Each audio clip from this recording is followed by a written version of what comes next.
प्रयागराज महाकुंभ में भगदड़ का मामला सामने आया है। महाकुंभ भगदड़ पर संजय सिंह ने राज्यसभा में इस पर चर्चा की मांग उठाई है। जो भगदड़ हुई थी महाकुंभ में, उसको लेकर चर्चा की मांग उठाई गई है। राज्यसभा में नियम 267 के तहत कार्य स्थगन नोटिस पेश किया गया है। इसी के साथ ही प्रयागराज में 29 जनवरी को जो है भगदड़ हुई थी। 29 जनवरी का वो दिन था। भगदड़ में 30 लोगों की मौत हो गई थी। 60 से ज्यादा लोग गंभीर रूप से घायल भी हुए थे।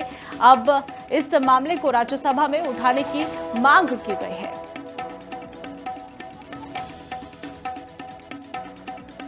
प्रयागराज महाकुंभ में भगदड़ का मामला सामने आया है। महाकुंभ भगदड़ पर संजय सिंह ने राज्यसभा में इस पर चर्चा की मांग उठाई है। जो भगदड़ हुई थी महाकुंभ में, उसको लेकर चर्चा की मांग उठाई गई है। राज्यसभा में नियम 267 के तहत कार्य स्थगन नोटिस पेश किया गया है। इसी के साथ ही प्रयागराज में 29 जनवरी को जो है भगदड़ हुई थी। 29 जनवरी का वो दिन था। भगदड़ में 30 लोगों की मौत हो गई थी। 60 से ज्यादा लोग गंभीर रूप से घायल भी हुए थे। अब इस मामले को राज्यसभा में उठाने की मांग की गई है।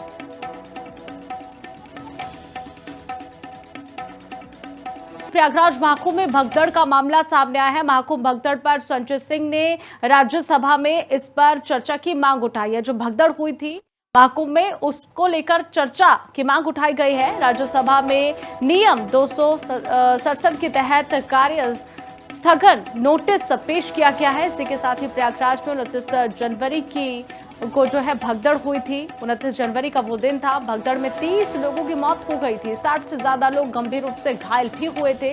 अब इस मामले को राज्यसभा में उठाने की मांग की गई है।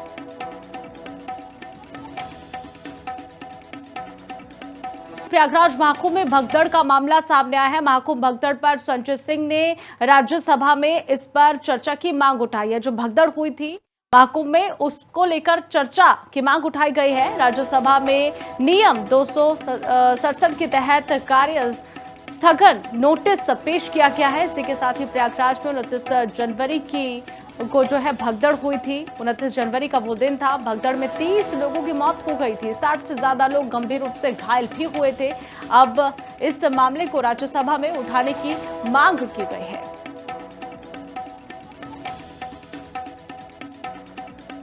प्रयागराज महाकुंभ में भगदड़ का मामला सामने आया है। महाकुंभ भगदड़ पर संजय सिंह ने राज्यसभा में इस पर चर्चा की मांग उठाई है। जो भगदड़ हुई थी महाकुंभ में, उसको लेकर चर्चा की मांग उठाई गई है। राज्यसभा में नियम 267 के तहत कार्य स्थगन नोटिस पेश किया गया है। इसी के साथ ही प्रयागराज में 29 जनवरी को जो है भगदड़ हुई थी। 29 जनवरी का वो दिन था। भगदड़ में 30 लोगों की मौत हो गई थी। 60 से ज्यादा लोग गंभीर रूप से घायल भी हुए थे। अब इस मामले को राज्यसभा में उठाने की मांग की गई है।